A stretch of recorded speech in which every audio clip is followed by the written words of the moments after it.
guys, welcome back to my channel.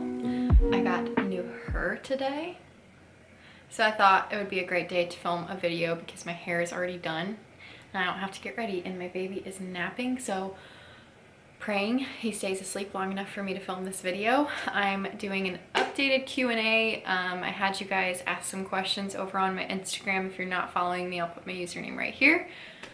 Anytime I do Q&As, it's just easier to ask you guys to submit your questions on Instagram.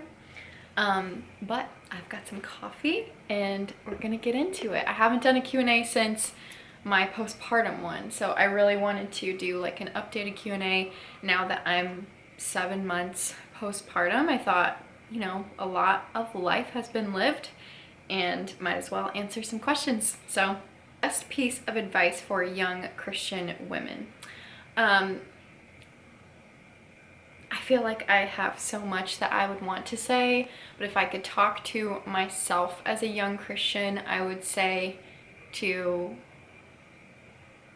read my Bible and study Christianity and study Christ for myself instead of going completely based off of what everyone else is telling me and teaching me, to really get to know God on my own terms and on my own level, because there's so many things that I'm kind of like debunking about my faith and about different ways that I've grown up believing in the last couple of years, because I've really been pursuing actually genuinely knowing God and like knowing him intimately and what his word says, instead of going based off of what people told me that his word said.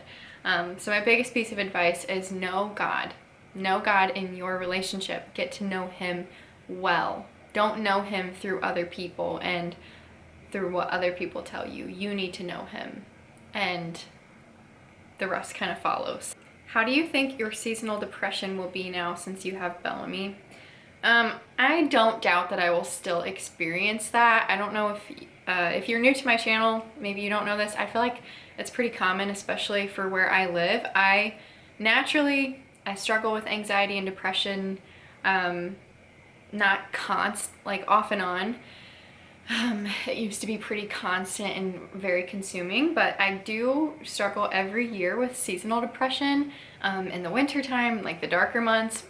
I don't doubt that having a kid, like, I think it will change that. I don't think it's the solution. I don't think he's gonna like completely take it away. I do think I will be occupied enough to maybe not focus on it as much, but I still very much intend on having good habits and being like very proactive and trying to stay in a healthy mindset and try to keep myself out of a depressive spiral.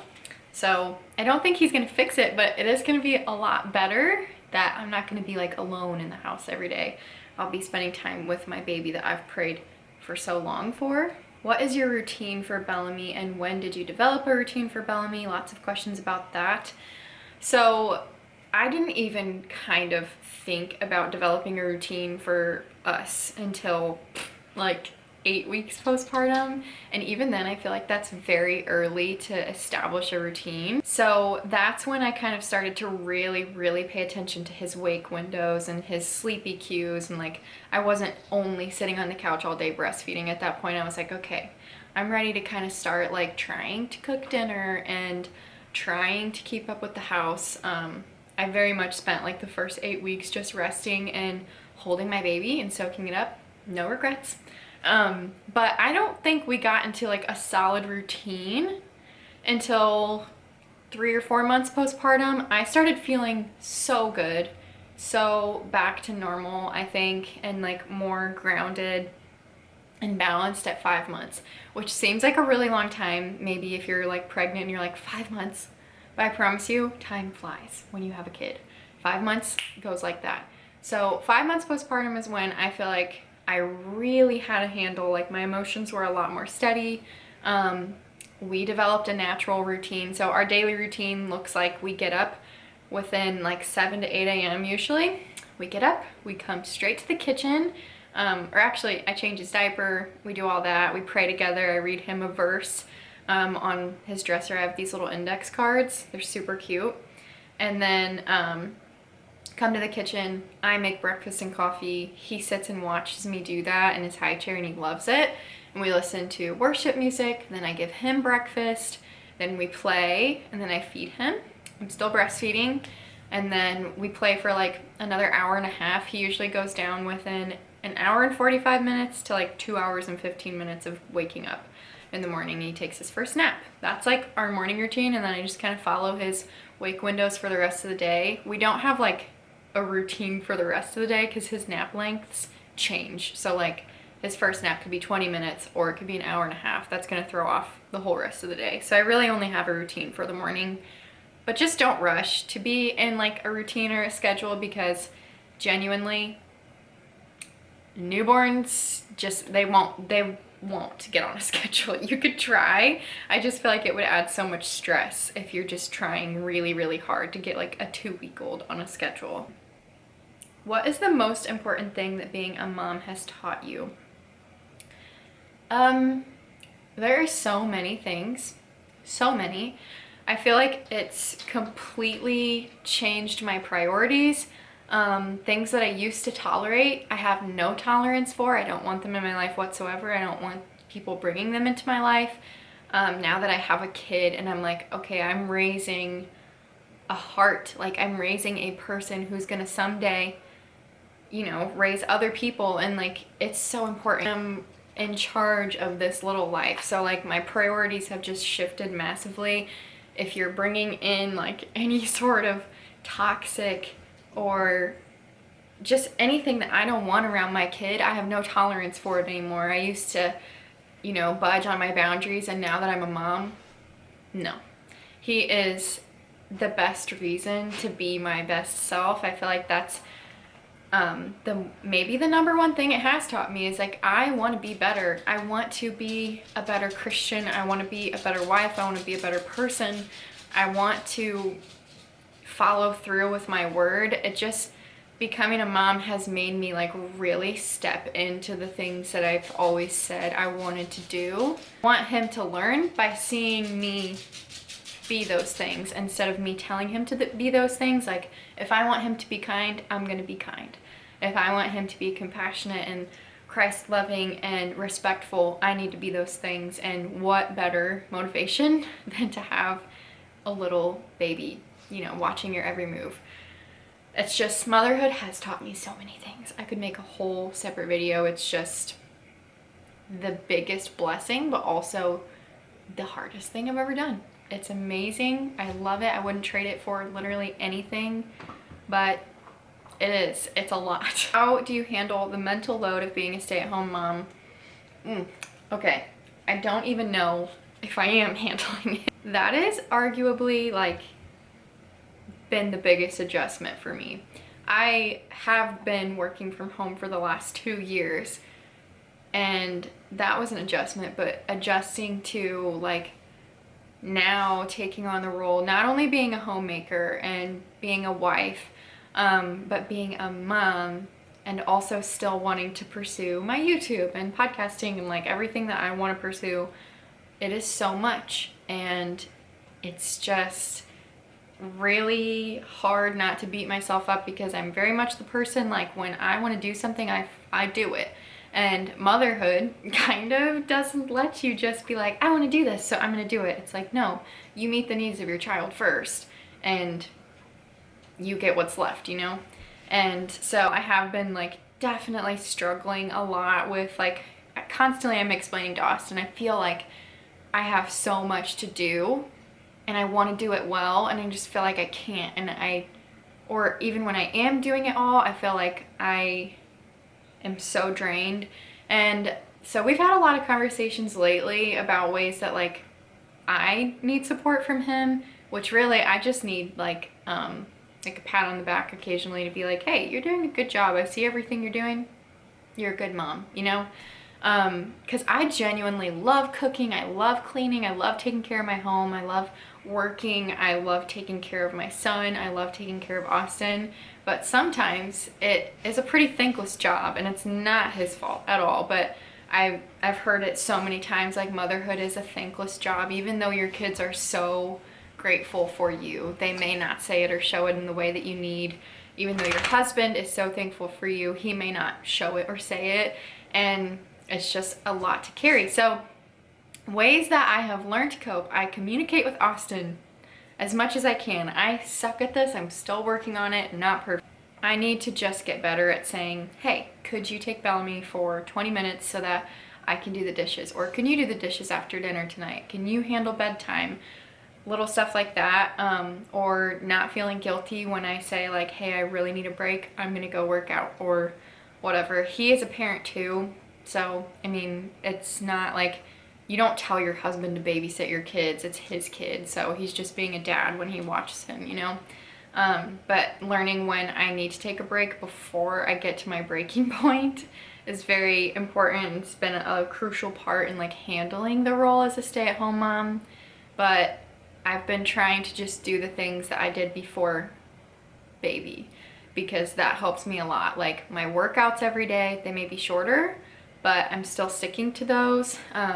Trying to study the Bible when I can and sit down and spend time with God when I can. Trying as much as I can to like maintain some sort of normalcy from my life before having a kid. Like Austin and I used to play ping pong every night, or Mario Kart, or little things like that. Getting dressed for the day, putting makeup on, just maintaining little bits and pieces of my life before the baby so that I feel, I don't know.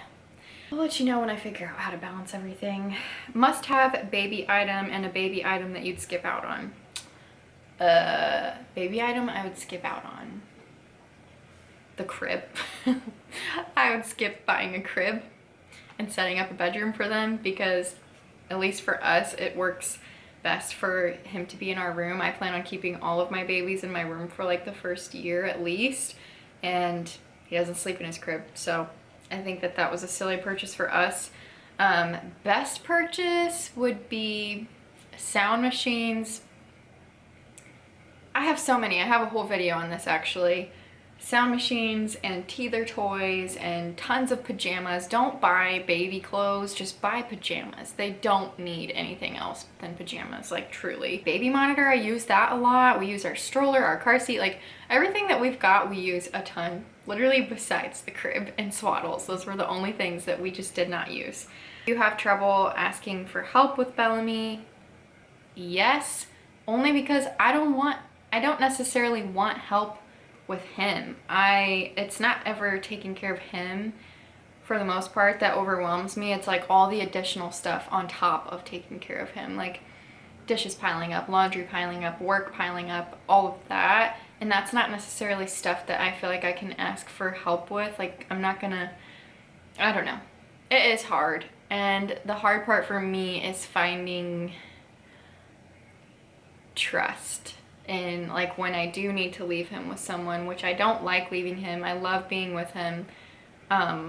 So leaving him with people is very hard for me, especially like having the trust that they're going to take good care of him. I think that's something I'm just gonna have to learn as I'm a mom for longer. How much does Austin help with the baby? Advice for moms doing it all without help. If you're doing it all without help, I don't know how you're doing it. I really do not. I just don't. I don't understand how single moms do it, and I feel for you, because there have been moments, even though I have family and friends and a spouse, there have been moments where I feel very alone doing it, because I mean, at a certain point, there are things that only a mom can do for her baby. But Austin helps. He helped a ton. Okay, actually, I don't know. He helps differently now. In the newborn days, I feel like his version of helping that I needed was him to hold the baby or get up early with the baby one day so that I could get some uninterrupted sleep, or hold the baby so that I could take a shower or something.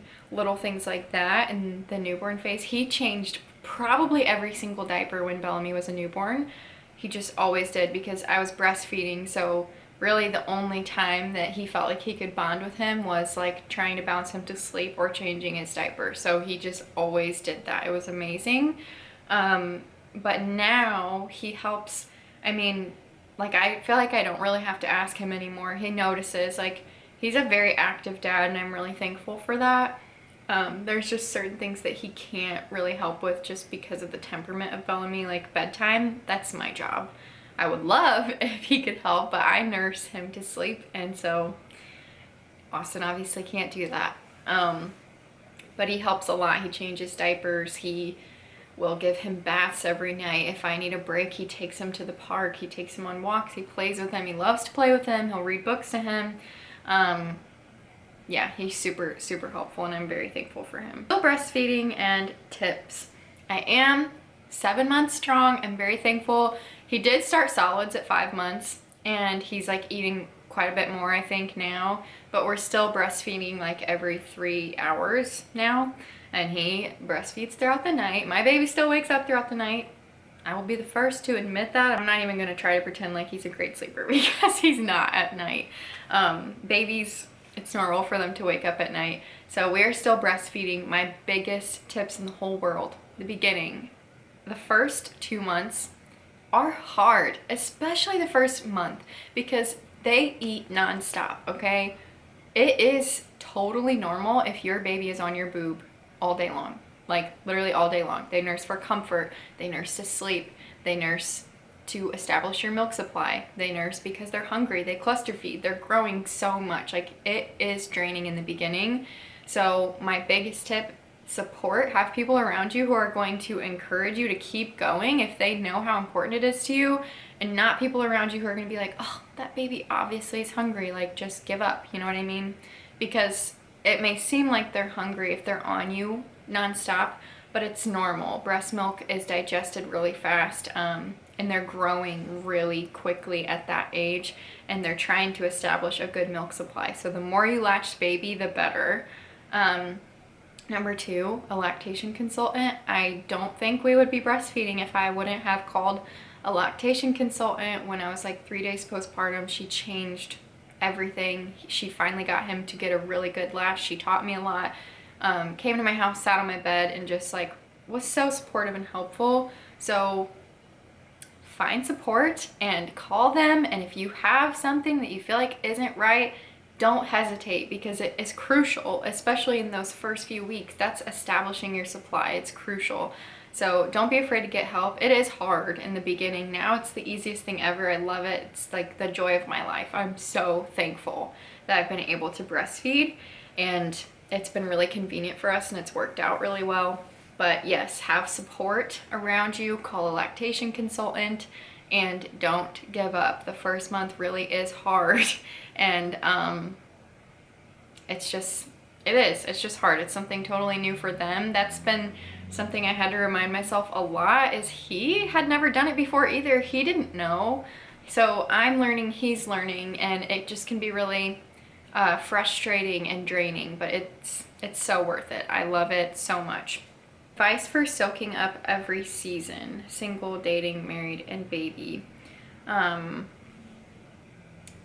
You will never be where you are right now again. So even if it's hard, it's gonna get easier. If it's easy, it's gonna get harder. Like, it's not gonna be the same forever. That's something that's been helpful with motherhood as well.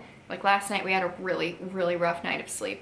So instead of like waking up today being bummed and exhausted and like, oh, he's gonna sleep bad tonight, everything is a phase. Your baby could have slept horrible last night and they'll sleep great tonight.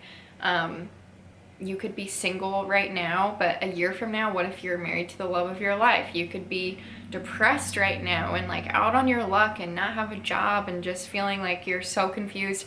But if you could have a looking glass and see like what changes for you in the future, things get better.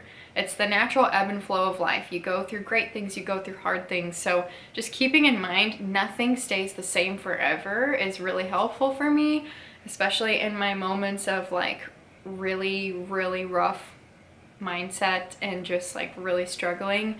I always tell myself, I'm like, you know, it gets worse before it gets better. Things always get better. That's seriously like the best thing to live by. Things always get better. And sometimes it takes a long time for them to get better, but nothing stays the same forever. So you won't be stuck where you are for forever.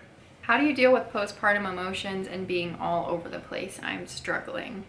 It is very hard in the beginning, and it's different for everybody. So I don't want to like make this a blanket statement, because If you're struggling, you may need to go to your doctor and let them know, because you could have postpartum anxiety or postpartum depression. They're very common things. But as I said earlier, I feel like my hormones balanced at like 5 months. I felt like I was coming out of a fog at 5 months, and you just kind of ride the waves before that. If I had a really rough day emotionally and mentally, I would vocalize it and let Austin know, but I'd be like, okay, gonna let it rest there, you know? Like, it doesn't mean that tomorrow has to be bad. That was also helpful. Like, today may have been hard, but tomorrow doesn't have to be hard, or it may not be as hard.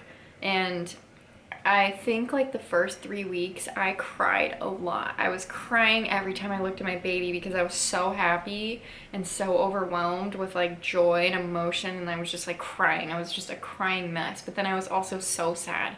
At the end of the day, I would be like, my baby's crying again for like the 50th time that day, and I'd go sit in the bathroom while Austin holds Bellamy, and I'd cry on the floor, because I'm like, what am I even doing? Am I a bad mom? Like, I don't know what I'm doing. This is so much. Like, it is so much in the beginning, and your hormones are just going through the ringer, and it's a lot to adjust to. So my biggest piece of advice is to just ride the waves and stay in communication with people. If you feel like you're just constantly going downhill, let people know, let your doctor know, because it helps to just vocalize it. And I also have a book called, it's like, I can't remember what it's called. It's like Good Moms Have Bad Thoughts or something. I can put the picture on the screen. It's super helpful, and it just kind of normalizes those postpartum thoughts. How are you handling working and having B? Do you ever feel like you're stretched too thin? I do. I'm finally getting back into a routine and a schedule, I feel, and I'm loving it. I'm inspired to make videos again. I feel like I'm in a good place as far as like a schedule with him, to where I can dive into work again, and I'm excited to make money for my family. I like to contribute in that way when I can, and I haven't been able to do that really since I've had him. I've been so inconsistent. My video views are like just horrible sometimes, and I feel like a lot of people don't connect with me in my current phase of life, and so a lot of my subscribers don't even watch my videos anymore, which is fine. It's just, it's like a lot to adjust to, and I'm finally at a point where I feel like I'm confident like reaching out to brands to do more brand deals for you guys, and I'm excited about them, and I'm excited to post videos, and I'm just excited for what's to come, which feels good, because there was like a few months where I was like, am I ever gonna do this again? Like, am I going to be able to do this again? And I want to keep doing it, and I'm loving it, but it is hard. Working moms who like have to leave the home and go to a job, I have so much respect for you, because I get to be home with my baby and work on my own time, which is a lot harder because I have to make the time, but I can't imagine having to leave him every day to do that. So I do feel stretched thin sometimes, but it's like the best burden to have. I'm just really thankful for my position in life, the ability to stay home with my son, and that my income isn't our like main source of income. I'm just really thankful for Austin, and that he like really values me being able to stay home with our kids, and that's important to him too. So that helps me, but I do feel stretched thin, and that's that. I think that in order to keep doing this, I'm just gonna have to feel stretched thin.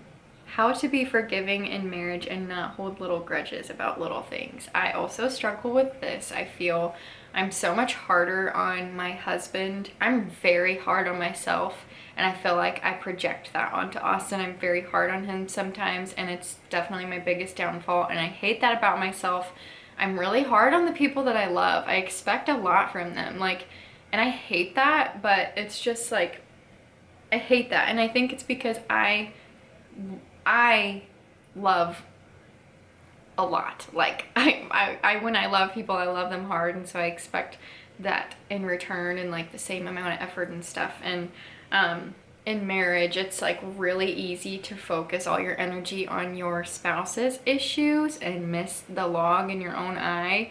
And I think just coming back to the thought of like, you're messed up and so are they, and you guys got married together, and as much as there are things about your spouse that bother you, there are things about you that bother your spouse, and there are ways that they have to be forgiving and gracious to you, even if you don't think that. Giving them the freedom to be, you know, an imperfect person and loving them in that, it's an everyday thing I think that we have to learn and grow into, because I'm imperfect, he's imperfect, and we just need to love each other where we're at and encourage each other to be better. You cannot change your spouse, so you might as well not exhaust your energy getting upset that you can't change them. First time mom here, tips on surviving night wakings with a month-old.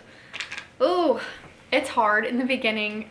It does get better. I was just telling my hairdresser today, she's pregnant, she's due next month, and we were just talking about all things baby.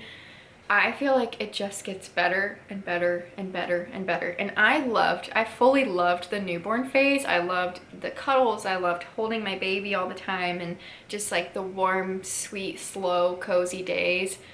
But I love this stage so much. Like, he's so fun, he has personality, and it's just like, I don't know, he's getting more and more independent. And so I want to encourage you, it just gets easier, it just gets better if you have a good perspective on it.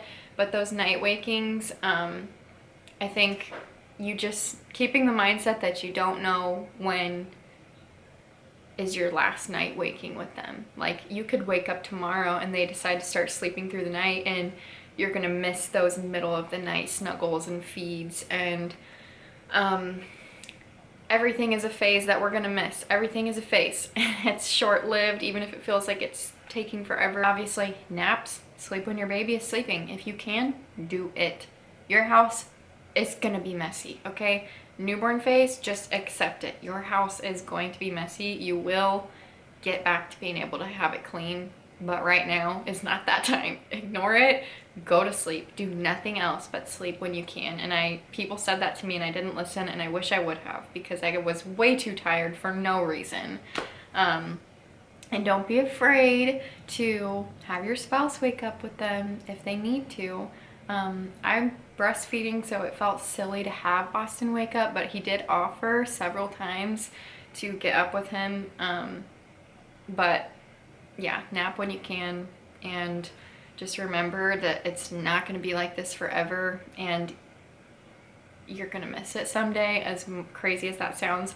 Also, something that I did to make the night feedings like less miserable, I would like online shop. It was really bad. I spent a lot of money. I'm gonna wrap this up because I feel like I answered a lot of questions, and these all ended up being about motherhood, so I'll just have to make this a Q&A about motherhood, I guess. But I hope that you guys enjoyed it, and that I answered some of your questions well. And I love doing videos like these. I feel like it kind of helps us get on the same page again.